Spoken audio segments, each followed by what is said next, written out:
মনে হচ্ছে এবার ভাইপোর ফিল্ডিংও সেট করে দিয়েছে। কেন বলছি তাহলে ভালো করে শুনুন। একদিকে ভাইপোর বিরুদ্ধে থানায় এফআইআর করা হয়েছে, তাও আবার জামিন অযোগ্য। আবার অন্যদিকে মাননীয় মুখ্যমন্ত্রী শুভেন্দু অধিকারীর হাতে ভাইপোর সমস্ত সম্পত্তির লিস্ট তার টেবিলে চলে এসেছে।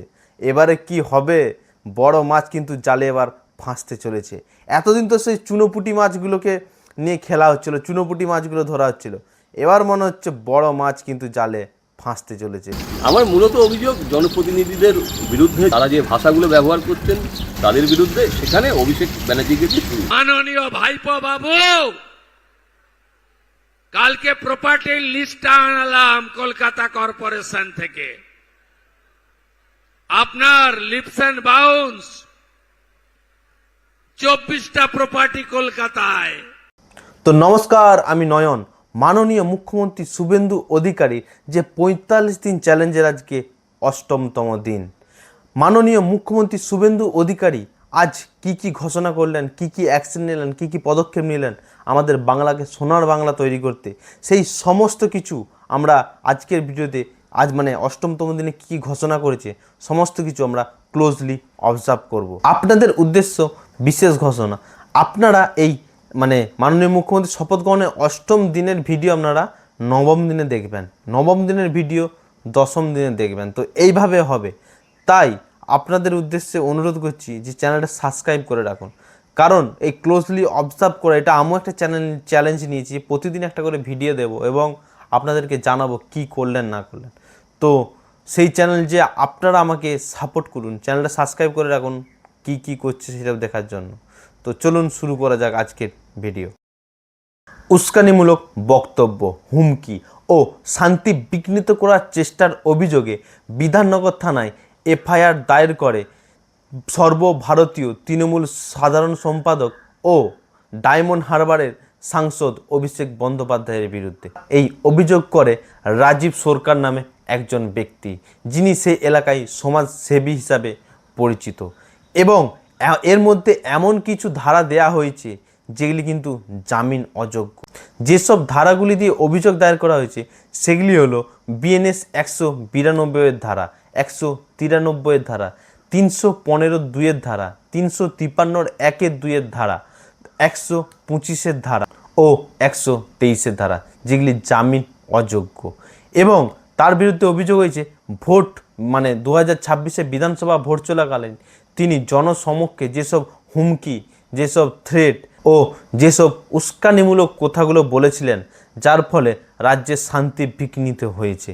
তো সেই জন্য তার উপর ভিত্তি করে এই মামলা করা হয়েছে। এবং তিনি প্রথমে এই অভিষেক ব্যানার্জির উপর দিয়ে শুরু করেছে। তো এই অভিষেক ব্যানার্জি কি বলেছিলেন সেগুলো একবার আমরা শুনে নিই, চলুন।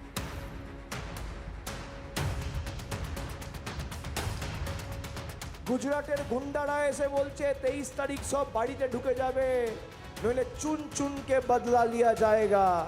আমি বলি ওরে অনেক উদারতা হয়েছে, 4 তারিখ ফল ঘোষণা হবে, রবীন্দ্রসঙ্গীতের সাথে ডিজেও বাজবে, এবার বলে দিয়ে গেলাম।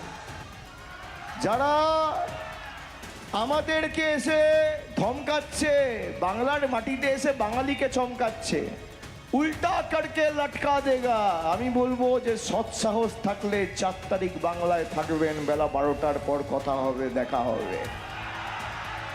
কে কাকে উল্টো করে টাঙায় বাংলার মানুষ দেখিয়ে দেবে 4 তারিখ। আর অমিত শাহকে চ্যালেঞ্জ, আমি বলি যদি বুকের পাটা থাকে 4 তারিখ বাংলায় থাকবেন, কলকাতায় দেখা হবে বেলা 12টার পরে। কত ধানে কত চাল বুঝবো। 4 তারিখ 12টার পরে কোন জল্লাদের কত ক্ষমতা আর কার দিল্লির বাবা কাকে বাঁচাতে আসে আমি 4 তারিখ দেখব। আর 4 তারিখ মমতা বন্দ্যোপাধ্যায় যতই উদার হোক, স্টিয়ারিং আমার হাতে থাকবে। বারবার আমরা এই অভিষেক বন্দ্যোপাধ্যায়ের লিপস অ্যান্ড বাউন্স কোম্পানির দুর্নীতির সম্বন্ধে আমরা শুনে আসি। আর সত্যি যে মানুষটা বিগত 10-12 বছরে এসে যে পরিমাণ সম্পত্তির মালিক, মানে বিগত 10-15 বছর রাজনীতিতে যে পরিমাণ সম্পত্তি তিনি তৈরি করেছেন, সত্যি তা ভাববার বিষয়। আরও একটা উনি যখন যান ওনার যে নিরাপত্তা মানে বড় আমেরিকার মার্কিন প্রেসিডেন্টকেও তিনি ফেল করে দেবেন, এত কনভয়ে ছুটে, মানে এত নিরাপত্তা। এবং তার বাড়ির ভিডিও তো আপনারা সকলে দেখেছেন যে কতটা নিরাপত্তা তিনি নিতেন। মানে কি বলুন তো, সোনার চামচ মুখে নিয়ে জন্ম নিয়েছে তো, মানে কোনো বিরোধী ছাড়াই, ঠিক আছে, কোনো রাজনৈতিক জীবনে ক্যারিয়ার মানে কোনো বিরোধিতা, কোনো তিনি মাঠে নেমে প্রতিযোগিতা না করে তিনি সরাসরি যেভাবে তৃণমূলের দ্বিতীয় যদি জিতে যেত হয়তো তিনি মুখ্যমন্ত্রী হতেন, তিনি যেভাবে তৃণমূলের সর্বসর্বা হয়ে উঠেছিলেন, আর তিনি যেভাবে সেই পাওয়ারটা তৃণমূলের মানে আমাদের পশ্চিমবঙ্গের রাজত্ব চলাকালীন সেই পাওয়ারটা যেভাবে তিনি ইউজ করেছেন সেটা মানুষ একবারই ভালো চোখে নেননি। আর সেই জন্যই মানুষের এত ক্ষোভ এই অভিষেক বন্দ্যোপাধ্যায়ের উপরে।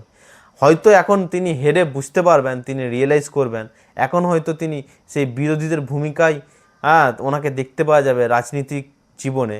এই তার ওনার এক্সপিরিয়েন্স শুরু হচ্ছে যে বিরোধিতা কিভাবে করাতে হয়। আপনারা বারবার এই অভিষেক বন্দ্যোপাধ্যায়ের বিরুদ্ধে লিপস অ্যান্ড বাউন্সের কোম্পানির যে দুর্নীতির কথা আপনারা শুনেই থাকবেন। আর কেনই বা লোক প্রশ্ন তুলবে না, কারণ বিগত 10-12 বছরের রাজনৈতিক ক্যারিয়ারে যেখানে ওনার গুরুত্ব, ওনার ভূমিকা জিরো, যিনি সোনার চামচ মুখে নিয়ে জন্ম নিয়েছে, মানে তিনি রাজনীতিতেই এসছে এবং এসি তৃণমূল আমাদের ক্ষমতায় ছিল, তো তিনি সেই যে সুখ তিনি পেয়ে গেছেন।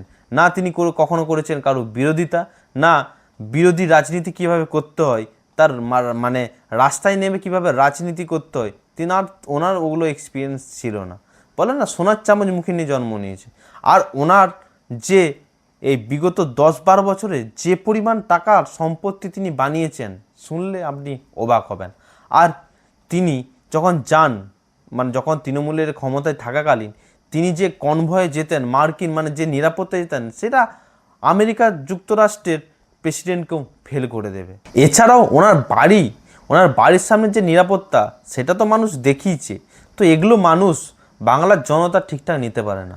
যেখানে বাংলার মানুষ ঠিকঠাক খেতে পাচ্ছিল না, আমাদের ঋণের বোঝা দিনের পর দিন বেড়ে চলেছিল, কিন্তু ওনার টাকা খরচা মানে ওনার খরচাপাতি দেখলে আপনার মাথা পাগল হয়ে যাবে। তো সেগুলো মানুষ একদম বুঝতে পারে না। আবার বিধানসভা ভোটের আগে যেভাবে দেখুন বাঙালি অ্যাকচুয়াল শান্তিপ্রিয় মানুষ, কিন্তু উনি যেভাবে দিচ্ছেন এগুলো কোনোদিনও বাঙালি ভালো চোখে নেয়নি। আর উনি কেন, যে কেউ যদি এভাবে দেয়, পাওয়ারকে, ওনার যে পাওয়ার সেটা মিসইউজ করে, সেটা কোনো বাঙালি ঠিকঠাকভাবে এগুলো নিতে পারে না। তো সেই জন্য বাঙালি কিন্তু এবারে একদম উল্টি দিয়েছে, সঠিক জবাব দিয়েছে। তাই মাননীয় মুখ্যমন্ত্রী শুভেন্দু অধিকারী তিনি ফলতাতে গিয়ে সেখানে বক্তৃতা রেখেছেন যে ভাইপোর যত সম্পত্তি, কলকাতায় নাকি 20খানা প্রপার্টি আছে, তো সমস্ত কিছুই তিনি corporation KMC Kolkata municipal corporation থেকে সমস্ত ডাটা কিন্তু তিনি নিয়েছেন। এবার কিন্তু মনে হচ্ছে ফিল্ডিং সেট হয়ে গেছে, এরপর কিন্তু বড় মাছ উঠতেই চলেছে। এতদিন চুনোপুটিগুলো তুলছিল, কিন্তু বড় মাছ তুলতে গেলে একটু মেহনত তো লাগবে, কারণ বড় মাছ সে একটু ঝটকাবে, লাফাবে, ঝাঁপাবে, তো ওকে ধরতে গেলে একটু জালটাও বড় লাগবে এবং সঠিক এবং সমস্ত ক্ষমতা নেই তাকে জালে আনতে হবে। তো সেই জন্য প্রিপারেশন চলছে, ঠিক আছে। শীঘ্রই বাংলার মানুষের যে ক্ষোভ সেটা কিন্তু শীঘ্রই তারা শান্তি পাবে, তারা যেটা দেখতে চেয়েছিল তারা কিন্তু সেটা দেখতে পেতে পারে। চলুন নেক্সট খবরের দিকে এবারে এগিয়ে যায়। বাংলায় ডবল ইঞ্জিন সরকার আসার পরেই বাংলার যে বিকাশ সেটা যে দ্রুততার সাথে শুরু হয়ে গেছে সেটা কিন্তু বলাই বাহুল্য।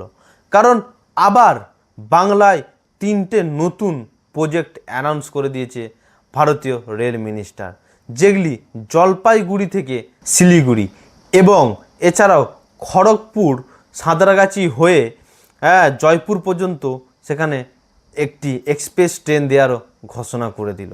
মানে বিকাশ গ্রোথ দ্রুততার সাথেই হচ্ছে। এছাড়াও বাংলায় মানে আমাদের পশ্চিমবঙ্গে নতুন আরও একটি জেলা বাড়ার সম্ভাবনা পাওয়া যাচ্ছে। দার্জিলিং থেকে শিলিগুড়িকে আলাদা করে একটি নতুন জেলা হিসাবে পরিণতি হতে পারে, কারণ সেইটারই কথাবার্তা চালাচ্ছে। কিছু বিজেপি বিধায়ক এই কথা বলছে, তারা নাকি মুখ্যমন্ত্রীর কাছে আবেদনও জানিয়েছে যে শিলিগুড়িকে দার্জিলিং থেকে একটি আলাদাভাবে জেলা হিসাবে ঘোষণা করতে। মাননীয় প্রাক্তন মুখ্যমন্ত্রী মমতা বন্দ্যোপাধ্যায় তিনি কিন্তু সত্যি জ্বলে উঠেছেন। সত্যি ওই মানুষটা তো অ্যাটলিস্ট আমার মতে ভালো ছিল, কিন্তু ওনার কিছু দোষও তো ছিল। তো ওই মানুষটা যিনি মানে অল ওভার পৃথিবীর বিশ্বে যদি বিরোধী নেত্রী মানে বিরোধী মুখ কেউ হয়, বিরোধিতা যদি কেউ করতে পারে সেটা উনি। কারণ তিনি যেভাবে কামব্যাক করছে মানে তৃণমূল হারার পরই যেভাবে তিনি আবার মানে নিজেকে কামব্যাক করার চেষ্টা চালাচ্ছে, সেটা কিন্তু প্রশংসার যোগ্য। কারণ মানে তৃণমূল হারার 7 দিনের মধ্যেই তিনি আবার হাইকোর্টে চলে গেছেন কোর্ট পড়ে। ঠিক আছে, তিনি বুঝতে পেরেছেন যে হেরে গেছি, এর মানে এটা নয় যে খেলা থেকে বেরিয়ে গেছি, আবার সুযোগ আসবে, আবার গোল করার সম্ভাবনা আছে। তো সেই জন্য তিনি ওনার যে নেতা নেত্রীদের উদ্দেশ্যে বক্তব্য রেখেছে যে যেসব নেতা নেত্রী তাদের রূপ দেখাচ্ছে, হ্যাঁ, যারা বেরিয়ে যেতে চাচ্ছে তারা দল থেকে বেরিয়ে যাক। কারণ তার ফলে কি হবে, আমি দলটাকে আবার নতুন করে ভালো করে যারা একদম নিজের মতন করে ভাববে, হ্যাঁ, বিশ্বাসযোগ্য মানুষ দিয়ে আমি দলটাকে আবার তৈরি করব। তাই যেসব নেতা নেত্রীরা এখন আছে তাদেরকে উৎসাহ জোগাতে বলছে যে যাও তোমরা আমাদের যে পার্টি অফিস ভাঙচুর হয়েছে সেগুলোকে আবার গড়ো, সেগুলোকে আবার রং করো, নতুন রূপে ফিরিয়ে আনো এবং ছোট ছোট মিটিং শুরু করো প্রতিটা জেলায়, প্রতিটা অঞ্চলে, প্রতিটা মিউনিসিপ্যাল কর্পোরেশন, যাতে আমাদের প্রতিচ্ছবি মানুষের মন থেকে মুছে না যায়। কিন্তু তিনি বলছেন যে তৃণমূলের ভিতরে যে এত সমস্যা ছিল আজকে আপনারা যে প্রকাশ করছেন সেগুলো একে দলকে বলেননি কেন? আরে একে দলকে বলবে কি করে, যেখানে আপনার ভাইপোই তো পুরো শেষ করে দিল দায়িত্ব নিয়ে। কেন কি ওরাই তো বলছে যে আমরা কিছু বলতে গেলে আমাদের কথা শোনা হতো না, ঘন্টার পর ঘন্টা বসে থাকতাম। তো ওনাদেরও তো একটা মান সম্মান বলে ব্যাপার আছে, ওরা দলের কর্মী, তো ওদের একটা মান সম্মান আছে। তো ভাইপোর দায়িত্ব নিয়ে শেষ করে দিয়েছে, মানে এটা বলতেই হয়। তো তার ফলে তাদের যে ক্ষোভ ছিল, আর মানুষের ভিতরেও তো ক্ষোভ ছিল। তো এখন আপনি বলি কি হবেন, তখন আপনাকে দেখতে হতো মাননীয় মুখ্যমন্ত্রী মমতা বন্দ্যোপাধ্যায়, প্রাক্তন মুখ্যমন্ত্রী, তখন আপনাকে দেখতে হতো, আপনাকে কর্মীদের সাথে কথা বলতে হতো। তখন আপনার এখন পাওয়ারটাই আলাদা ছিল, আপনি তখন চেয়ারে ছিলেন আপনি, তো তখন আপনার একটা অধ্যত্বই আলাদা ছিল। হ্যাঁ, তখন আপনার মনে হয়তো এটাই ছিল, কে হারাবে আমাকেও হারাতে পারবে না। এখন যখন না গ্রাউন্ড রিয়েলিটি বুঝেছেন, মানুষ পাল্টে দিয়েছে, হ্যাঁ, মানুষ বুঝিয়ে দিয়েছে, এখন আপনি যতই বড় বড় কথা বলুন, হ্যাঁ ঠিক আছে, ভুল হয়েছে, ভুল অবশ্যই হতেই পারে এবং ভুল থেকে শিক্ষা নিই, কিন্তু মাননীয় প্রাক্তন মুখ্যমন্ত্রী মমতা বন্দ্যোপাধ্যায় তিনি কিন্তু আবার এগিয়ে যাওয়ার জন্য পরিকল্পনা করছে। ফলতায় পুনর্নির্বাচনের ঠিক আগেই সেখানকার দাপুটে নেতা জাহাঙ্গীরের ঘনিষ্ঠ ব্যক্তি সাইদুলকে গ্রেপ্তার করল পুলিশ।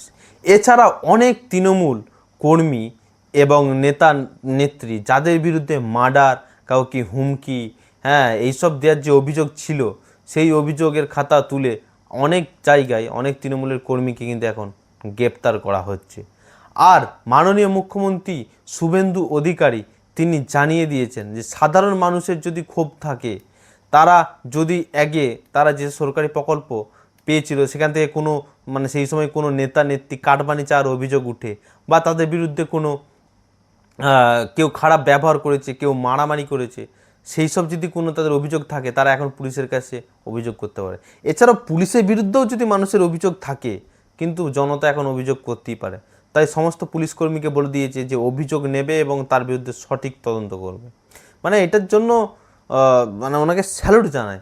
আর মাননীয় মুখ্যমন্ত্রী শুভেন্দু অধিকারী তিনি আরও একটা কথা বলেছেন যে পুলিশের উপর যদি কেউ মারামারি করে, কেউ পুলিশকে ধমকায় চমকায়, যেটা তৃণমূলের আমলে তৃণমূলের নেতা নেত্রীরা খুব করেছে, তো সেই সব ব্যক্তিকে কিন্তু ছেড়ে কথা বলবে না। পুলিশের গায়ে হাত দিলে কিন্তু ছেড়ে কথা বলবে না। এতদিন শাসক পুলিশকে নিয়ন্ত্রণ করছিল, এবার আইন নিয়ন্ত্রণ করবে সমস্ত কিছু, আইনি পদক্ষেপই চলো। আর যেটাই অ্যাকচুয়াল হওয়া দরকার, কিন্তু এই তৃণমূল রাজত্বে শাসকরাই তো আইনকে চালিয়েছে, তাই না? তো সেইটা আর হবে না। এটার জন্য আমি মাননীয় মুখ্যমন্ত্রী শুভেন্দু অধিকারীর স্যালুট জানাই। আর ওনার ব্যক্তিত্বকে আমি যখন দেখলাম, আমি যখন দেখছিলাম, সত্যি তিনি যখন থেকে বিরোধী হয়, যখন থেকে তিনি তৃণমূলের বিরুদ্ধে বিরোধিতা করতে শুরু করে, তখন থেকে তিনি যেভাবে খেটেছে, রাত দিন এক করে, কোনোতে না নেই, সব করে দেবো, রাত দিন এক করে যেভাবে খেটেছে, তারপরে মুখ্যমন্ত্রী হওয়ার পরেও তিনি যেভাবে খাটছে সারা দিন হেতায় যাওয়া হোতায় যাওয়া ঘোরাঘুরি করেও তিনি যেভাবে খাটছে, এটা কিন্তু ওনাকে স্যালুট জানা। আর এটা আমাকে খুব ভিতর থেকে মোটিভেট করছে যে উনি যদি একজন মুখ্যমন্ত্রী করতে পারে তাহলে আমরা কেন পারবো না। আর মুখ্যমন্ত্রী মানে ওই রকমই হওয়া দরকার যে আমাদের পথ দেখাবে, যে মানুষকে মোটিভেট করবে। আর মানুষ যত মোটিভেট হয়ে কাজ করবে, মানুষ যত কাজ করবে তত আমাদের রাজ্য উন্নতি হবে, রাজ্যের বিদেশি বিনিয়োগ আসবে, রাজ্যের মানুষের লাইফস্টাইলও উন্নতি হবে। একাধিক তৃণমূল নেতা নেত্রী যেমন কল্যাণ বন্দ্যোপাধ্যায়, অরূপ বিশ্বাস, এছাড়াও আপনার কুণাল ঘোষ, এছাড়াও যে প্রাক্তন ডিজিপি রাজীব কুমার, এইসব ব্যক্তিত্বদের যে এক্সট্রা যে আইনি তাদেরকে সুরক্ষা দেওয়া হচ্ছিল, সেটা কিন্তু আস্তে আস্তে তুলে নিচ্ছে লালবাজার। কারণ তারা ভাবছে যেসব নেতা নেত্রীদের প্রাণঘাতের ঝুঁকি নেই তাদের এত আইনি প্রোটেক্ট করার প্রয়োজন নেই। এছাড়াও শবদেব চট্টোপাধ্যায়ের বাড়ির সামনে যে অতিরিক্ত পুলিশ বাহিনী থাকতো সেগুলো তুলে নিয়েছে। কারণ তৃণমূলের আমলে বললাম না যে মানে শাসকরা আইন চালিয়েছে, তো তারা নিজেদের মতন করে নিজেদের প্রোটেকশন নিয়েছে, নিজেদের মতন পুলিশ রাস্তায় ঘাটে আইনি যেসব মানে অভিযোগ আসছে সেগুলো তদন্ত করবে কি? তারা তো এই তৃণমূল নেতা নেত্রীদের কি বাঁচাতেই ব্যস্ত। তারা রাজ্যের মানুষের কি কথা শুনবে? তারা আর কি তদন্ত করবে? যত মহিলা নির্যাতন হোক, রেপ হোক, তাদের কেস ওই রকম ঝুলিয়ে থাকতো। তাই এই সরকার আসার পর সেই সব পুলিশকে তুলে নিচ্ছে এবং থানায় দিচ্ছে, দায়িত্ব দিচ্ছে। তাদেরকে বলছে যত সম্ভব যত অভিযোগ আসছে সেই অভিযোগকে তদন্ত করে সেটাকে সমস্যার সমাধান করা উচিত। আর এইটাই অ্যাকচুয়াল হওয়া উচিত যেই পথে হাঁটছে বিজেপি। তো আজকেই এতগুলি পদক্ষেপ নিয়েছে মাননীয় মুখ্যমন্ত্রী শুভেন্দু অধিকারী। তো আপনার কেমন লাগলো, কোন পদক্ষেপটা আপনার ভালো লাগলো সেটা ভিডিওর কমেন্টে জানান। এছাড়াও ভিডিওটা যদি ভালো লেগে থাকে তাহলে লাইক করুন, চ্যানেলটা সাবস্ক্রাইব করুন এরকম ভিডিও দেখার জন্য, ও বন্ধুদের সাথে শেয়ার করুন।